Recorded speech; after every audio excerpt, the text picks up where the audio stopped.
Welcome back to Sanvi's taste world. ഒരു കിടിലൻ beef ചില്ലിയുടെ recipe ആയിട്ടാണ് ഞാൻ വന്നിട്ടുള്ളത്. ഒരുപാട് റിക്വസ്റ്റ് വന്നിട്ടുള്ള ഒരു വീഡിയോ ആണിത്. പുറമെ നല്ല ക്രിസ്പിയും അകത്ത് നല്ല സൂപ്പർ സോഫ്റ്റും ആയിട്ടുള്ള അടിപൊളി ബീഫ് ചില്ലിയാണ്. വളരെ എളുപ്പത്തിൽ നമുക്ക് വീട്ടിലുണ്ടാക്കിയെടുക്കാം. റെസിപ്പി നോക്കാം.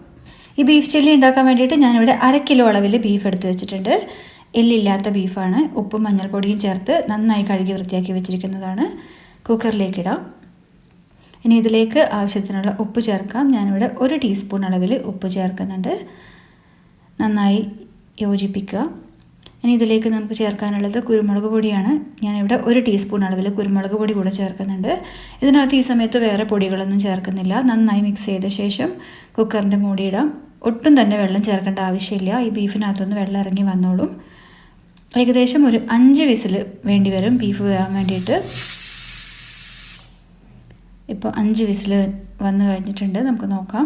ഒരു 15 മിനിറ്റെങ്കിലും വെച്ച ശേഷം മാത്രമേ കുക്കർ തുറക്കാൻ വേണ്ടിയിട്ട് പാടുള്ളൂ. ഓരോ ബീഫും ഓരോ ടൈപ്പായിരിക്കും. ഇത് ഏകദേശം 5 വിസിൽ കൊണ്ട് വേവുമായിരിക്കും. നോക്കാം. ഇതിപ്പോൾ നന്നായിട്ട് വെന്തിട്ടുണ്ട്. ഈ ബീഫ് വേവാൻ വേണ്ടിയിട്ട് മിനിമം ഒരു 5 വിസിലെങ്കിലും വേണ്ടി വരും. എന്നിട്ടും വെന്തില്ല എന്നുണ്ടെങ്കിൽ ഒന്നുകൂടി മൂടി അടിച്ച് ഒരു 2 വിസിൽ കൂടി അടുപ്പിച്ചെടുത്താൽ മതിയാവും. ഇനി നമുക്കിതിലെ വെള്ളം മുഴുവൻ ഊറ്റിക്കളയണം.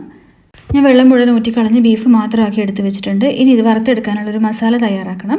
അതിന് വേണ്ടിയിട്ട് ഒരു പാത്രത്തിലേക്ക് 2 ടേബിൾ സ്പൂൺ അളവിൽ കോൺഫ്ലോർ എടുക്കുക.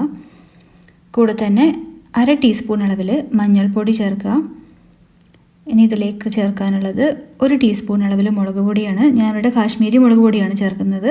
സാധാരണ മുളക് പൊടിയാണെന്നുണ്ടെങ്കിൽ 1/2 ടീസ്പൂൺ അളവിൽ ചേർത്താൽ മതിയാവും. ഇനി ഇതിലേക്ക് 1 ടീസ്പൂൺ അളവിൽ കുരുമുളക് പൊടി ചേർക്കുക. 1/2 ടീസ്പൂൺ അളവിൽ ഗരം മസാല പൊടി ചേർക്കാം. ഗരം മസാല പൊടി കൂടരുത്. 1/2 ടീസ്പൂൺ മാത്രമേ ചേർക്കാവൂ. കൂടെ തന്നെ 1/2 ടീസ്പൂൺ അളവിൽ പെരുംജീരകത്തിൻ്റെ പൊടി കൂടെ ചേർക്കുക. വലിയ ജീരകത്തിൻ്റെ പൊടിയാണ്. കൂടെ തന്നെ 1 ടീസ്പൂൺ അളവിൽ ഉണക്കമുളക് ചതച്ചത് കൂടെ ചേർക്കുക. ഈ ഉണക്കമുളക് വലിയ ഉണക്കമുളക് മിക്സിയിലിട്ട് പൊടിച്ചെടുക്കുന്നതാണ്. അല്ലാന്നുണ്ടെങ്കിൽ ഇതുപോലെ ചതച്ച ഉണക്കമുളക് വാങ്ങിക്കാനും കിട്ടും. ഈ പൊടികളൊക്കെ ഒന്ന് നന്നായി മിക്സ് ചെയ്തെടുക്കാം. ഇനി ഇതിലേക്ക് 1 ടീസ്പൂൺ അളവിൽ സ്വീറ്റ് സോയാ സോസ് കൂടെ ചേർക്കുകയാണ്. ഈ സോയാ സോസ് ഇല്ലയെന്നുണ്ടെങ്കിൽ 1 ടീസ്പൂൺ അളവിൽ ചില്ലി സോസ് ചേർത്താലും മതി. സ്വീറ്റ് ചില്ലി സോസ് അല്ലെങ്കിൽ 1 ടീസ്പൂൺ ചില്ലി സോസിൻ്റെ കൂട്ടത്തിൽ ഒരു 1/2 ടീസ്പൂൺ അളവിൽ പഞ്ചസാര കൂടെ ചേർത്ത് മിക്സ് ചെയ്താൽ മതിയാവും. ഞാനിതിലേക്ക് 1 ടേബിൾ സ്പൂൺ അളവിൽ വിനാഗിരി കൂടെ ചേർത്തിട്ടുണ്ട്. പറയാൻ വിട്ടുപോയതാണ്. ഇനി നമുക്കിതിലേക്ക് കുറച്ച് ഇഞ്ചിയും വെളുത്തുള്ളിയും കൂടെ ചതച്ച് ചേർക്കണം. 1 ടീസ്പൂൺ അളവിൽ ചേർത്താൽ മതിയാവും. ജിഞ്ചർ ഗാർലിക് പേസ്റ്റ് ഉണ്ടെങ്കിൽ അത് ചേർത്താലും മതി. 1 ടീസ്പൂൺ അളവിൽ ഇഞ്ചി വെളുത്തുള്ളിയും കൂടെ ചതച്ചത് കൂടെ ചേർക്കുകയാണ്. കൂടെ തന്നെ 1 ടേബിൾ സ്പൂൺ സൺഫ്ലവർ ഓയിൽ കൂടെ ചേർക്കുകയാണ്. ഈ സൺഫ്ലവർ ഓയിൽ ചേർക്കുന്നത് എന്തിനാണെന്ന് വെച്ചാൽ നമ്മൾ വറുത്തെടുക്കുന്ന സമയത്ത് ഈ മസാല വിട്ടു പോവാതിരിക്കാൻ വേണ്ടിയിട്ടാണ് ഇതിനകത്ത് കുറച്ച് ഓയിൽ ചേർക്കുന്നത്. ഇനി ഇതിലേക്ക് ആവശ്യത്തിനുള്ള വെള്ളം ചേർത്ത് ഒന്ന് കുഴച്ചെടുക്കാം. ഞാനിവിടെ ഒരു 2 ടേബിൾ സ്പൂൺ അളവിൽ വെള്ളം ചേർത്ത് മിക്സ് ചെയ്യാണ്. വെള്ളത്തിൻ്റെ അളവ് കൂടി പോകരുത്. അപ്പോൾ മസാല നല്ല ലൂസായി പോവും. ഇത്രയും വെള്ളം ചേർത്താൽ മതി. ഒരു 2 ടേബിൾ സ്പൂൺ അളവിൽ വെള്ളം ചേർത്ത് നന്നായി മിക്സ് ചെയ്തെടുക്കുക. നന്നായി മിക്സ് ചെയ്തിട്ടുണ്ട്. ഇതിപ്പോൾ കുറച്ച് കട്ടിയിലാണ് ഇരിക്കുന്നത്. നമുക്ക് 1 ടീസ്പൂൺ അളവിൽ കൂടെ വെള്ളം ചേർക്കാം. നമ്മൾ ഈ മസാലയിൽ ഉപ്പ് ചേർത്തിട്ടുണ്ടായിരുന്നില്ല. ഒരു 1/2 ടീസ്പൂൺ അളവിൽ ഉപ്പ് കൂടെ ചേർക്കാം. ഇത്രയും ഉപ്പ് മതിയാവും. നമ്മൾ ബീഫിൽ വേവാൻ ഉപ്പ് ഇട്ടിട്ടുണ്ടായിരുന്നു. ഇനി നമ്മൾ വേവിച്ച് വെച്ചിരുന്ന ബീഫ് കൂടി ഇതിനകത്തേക്ക് ചേർക്കാം. ഈ ബീഫ് കഷ്ണങ്ങളിലൊക്കെ ഈ മസാല നന്നായി കോട്ടായി വരുന്ന വിധത്തിൽ നന്നായി മിക്സ് ചെയ്തെടുക്കണം. നന്നായി ഒന്ന് ഇളക്കി യോജിപ്പിച്ച് മിക്സ് ചെയ്തെടുക്കുക. ഇത് മിക്സ് ചെയ്തിട്ട് ഒരു അരമണിക്കൂർ വെക്കുകയാണെന്നുണ്ടെങ്കിൽ നന്നായിരിക്കും. ഒന്നുകൂടെ നന്നായി മസാല പിടിച്ച് കിട്ടും. സമയമില്ല എന്നുണ്ടെങ്കിൽ അപ്പം തന്നെ വറുത്തെടുക്കാം, കുഴപ്പമൊന്നുമില്ല. ഞാനിത് മസാല നന്നായി മിക്സ് ചെയ്തിട്ട് ഒരു അരമണിക്കൂർ നേരം മാറ്റി വെക്കുകയാണ്. ഇപ്പോൾ ഏകദേശം അരമണിക്കൂർ കഴിഞ്ഞിട്ടുണ്ട്. ഫ്രൈ ചെയ്യാനുള്ള ഒരു പാൻ അടുപ്പിൽ വെച്ചിട്ടുണ്ട്. പാൻ നന്നായി ചൂടായി കഴിയുമ്പോൾ ആവശ്യത്തിനുള്ള ഓയിൽ ഒഴിക്കുക.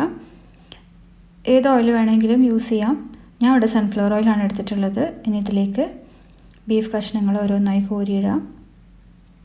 നന്നായി മസാലയൊക്കെ നന്നായി കോട്ട് ചെയ്ത് ബീഫ് കഷ്ണങ്ങളിലൊക്കെ നന്നായി മസാല പിടിച്ചിട്ടുണ്ട്. ഇത് പെട്ടെന്ന് തന്നെ ഫ്രൈ ആയി കിട്ടും. ഈ മസാലയുടെ കോട്ടിങ് മാത്രം ഒന്ന് ഫ്രൈ ആയി വരുന്ന സമയം മാത്രമേ വേണ്ടൂ. ഇത് നമ്മൾ ഓൾറെഡി നന്നായി വേവിച്ച് വെച്ചിരിക്കുന്ന ബീഫ് ആയതുകൊണ്ട് തന്നെ പെട്ടെന്ന് റെഡി ആയി കിട്ടും. ഇതിൻ്റെ ഫ്ലെയിം ഒരിക്കലും കൂട്ടി വെക്കരുത്. മീഡിയം ഫ്ലെയിമിലിട്ടിട്ട് മാത്രമേ ഫ്രൈ ചെയ്യാൻ വേണ്ടി പാടുള്ളൂ. വെറും 2 മിനിറ്റ് കൊണ്ട് തന്നെ ഒരു സൈഡ് റെഡി ആയി കിട്ടും. ഇപ്പോൾ ഏകദേശം 2 മിനിറ്റ് ആയിട്ടുണ്ട്. നമുക്കിതൊന്ന് മറിച്ചിട്ട് കൊടുക്കാം. കളറൊക്കെ മാറി നല്ല അടിപൊളി ബീഫ് ഫ്രൈഡ് കളറായി വന്നിട്ടുണ്ട്. ഇനി ഈ സൈഡും കൂടി ഒരു 2 മിനിറ്റ് കൊണ്ട് കുക്കായി കിട്ടും. പെട്ടെന്ന് തന്നെ നമുക്ക് എണ്ണയിൽ നിന്ന് കോരി മാറ്റാം. ഇതിപ്പോൾ ഏകദേശം മുഴുവൻ കഷ്ണങ്ങളും ഞാൻ മറിച്ചിട്ട് കഴിഞ്ഞു. ഇപ്പോൾ 2 സൈഡും നന്നായിട്ട് കുക്കായിട്ടുണ്ട്, നല്ല ക്രിസ്പി ആയിട്ട് ഫ്രൈ ആയി വന്നിട്ടുണ്ട്. നമുക്കിത് എണ്ണയിൽ നിന്ന് കോരി മാറ്റാം.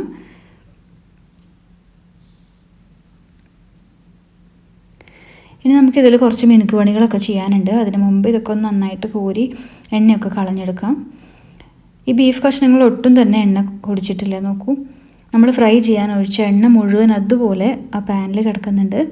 അതിനെന്താ കാരണം എന്ന് വെച്ചാൽ നമ്മൾ ഈ മസാല റെഡിയാക്കുന്ന സമയത്ത് അതിലേക്ക് 1 ടേബിൾ സ്പൂണ് സൺഫ്ലവർ ഓയിൽ ചേർത്തിട്ടുണ്ടായിരുന്നു. നമ്മൾ ഈ വറുത്തെടുക്കുന്നതിന് മുമ്പ് ആ മസാലയിൽ 1 സ്പൂൺ എണ്ണ ചേർത്ത് കഴിഞ്ഞാൽ ഈ വറുത്തെടുക്കുന്ന സാധനങ്ങളൊന്നും ഒരുപാട് എണ്ണ കുടിക്കില്ല. കണ്ടോ, ഇപ്പോൾ നമ്മൾ ബീഫ് മുഴുവൻ വറുത്ത് കോരി എടുത്തിട്ടുണ്ട്. ഇനി നമ്മൾ ബീഫ് വറുത്തെടുത്ത എണ്ണയിൽ 2 സ്പൂൺ അതിനകത്ത് തന്നെ ബാക്കി വെക്കാം. ഇതിലേക്ക് 2-3 പച്ചമുളക് അരിഞ്ഞത് ചേർക്കുക. എരിവിനനുസരിച്ച് പച്ചമുളകിൻ്റെ എണ്ണം കൂട്ടാം. ഇത് വലിയ എരിവൊന്നും ഇല്ലാത്ത പച്ചമുളകാണ്, അതുകൊണ്ട് ഞാൻ 3 എടുത്തിട്ടുണ്ട്.